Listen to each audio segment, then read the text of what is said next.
Friend, my first task, first obligation, my immediate obligation, first obligation, my immediate obligation, my first responsibility, my supreme responsibility is to bow my head in humility to Almighty Allah for the great honor that has been bestowed on me. Assalamu alaikum everyone. Today we are going to explore one of the most transformative periods in Pakistan history, the political evolution since 1971. So this journey takes us through the rise and fall of charismatic leaders, military interventions, experiments in Islamizations and decentralization, and the continuing struggle for stable civilian democracy. So by understanding these phases, we gain a clearer view of why Pakistan political system stands where it does today. Bhutto era 1971 to 1977. So after the tragic secession of East Pakistan and the emergence of Bangladesh in December 1971, Pakistan was politically and emotionally shattered. So in this context, Zulfikar Ali Bhutto, founder of Pakistan People's Party, assumed power first as president and then as the first civilian martial law administrator.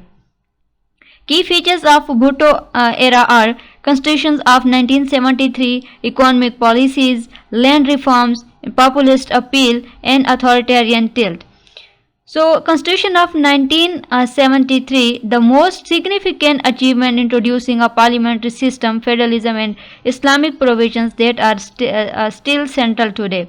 Then economic policies, nationalization of major industries, banks, and educational institutions with the goal of building a socialist-oriented economy while aimed at reducing inequality. These moves lead to inefficiency and stifle private enterprise. Then land reforms intended to break federal structures but limited in impact due to poor implementation and legal loopholes. Bhutto's slogan Roti, Kapda and Makan resonated deeply, especially among the working class and youth. Authoritarian tilt despite democratic slogans, Bhutto suppressed political dissent, curbed press freedom, and clashed with opponents, especially after the controversial 1977 elections. So the resulting political crisis paved the way for the military return to power.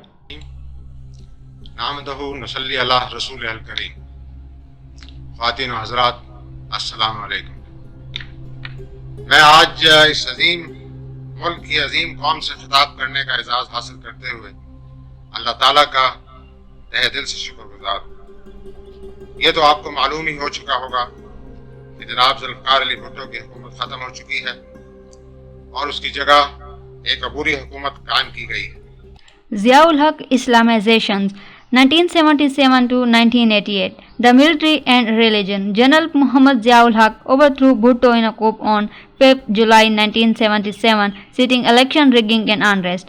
Major developments under Zia: Islamization's drive, constitutional changes, political engineering, and Afghan jihad.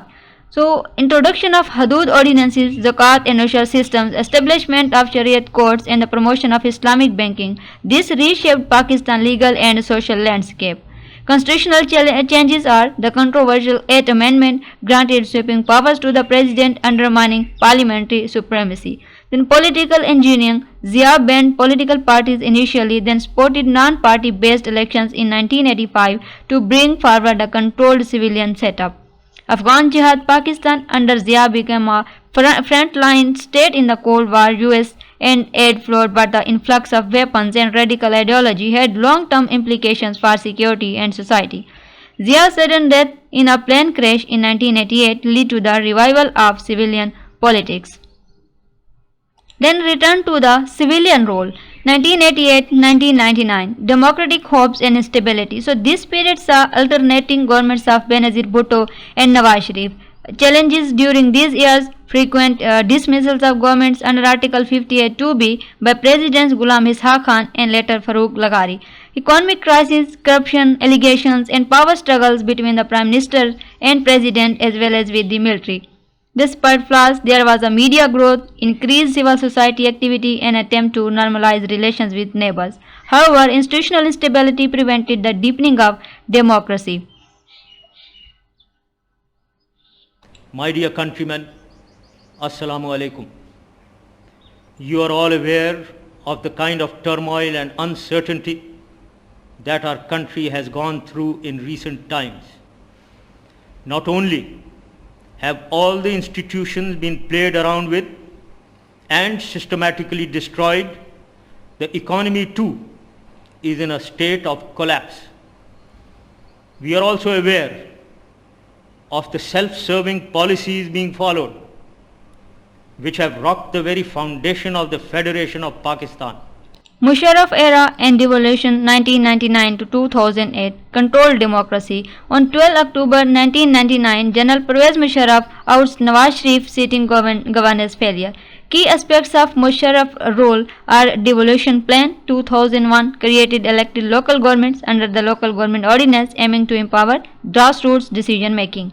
Then economic revival, some stabilization and growth driven by liberalization and post 9/11 foreign aid. Musharraf projected Pakistan as a moderate Muslim state attempting to balance Islam with modernity. Political alliances, the formation of PMLQ and co-opting of religious parties like MMA to maintain legitimacy. Then his attempt to remove Chief Justice Iftikhar Chaudhry sparked the largest movement which challenged military rule and became a turning point. So Musharraf resigned in 2008 during mounting pressure, paving the way for the return of civilian government. Civilian rule 2008 present struggles for continuity and reform.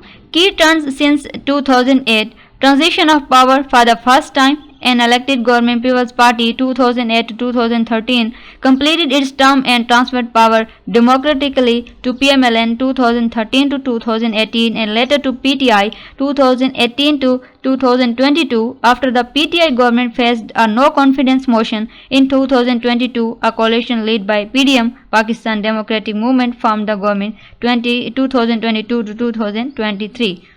Then 18 Amendment 2010, a landmark reform restoring parliamentary supremacy, removing the 17th Amendment and devolving powers to provinces.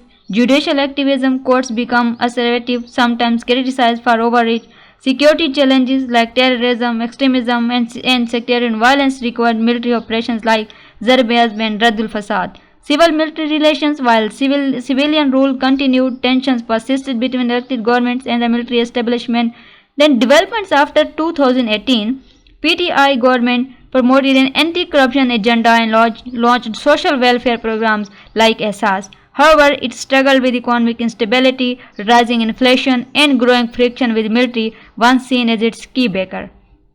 Political turbulence 2022-2023, the PTI government fell through a no-confidence vote. The PDM coalition government, led initially by PMLN, took over but faced its own challenges, economic crisis, IMF negotiations and public dissatisfaction.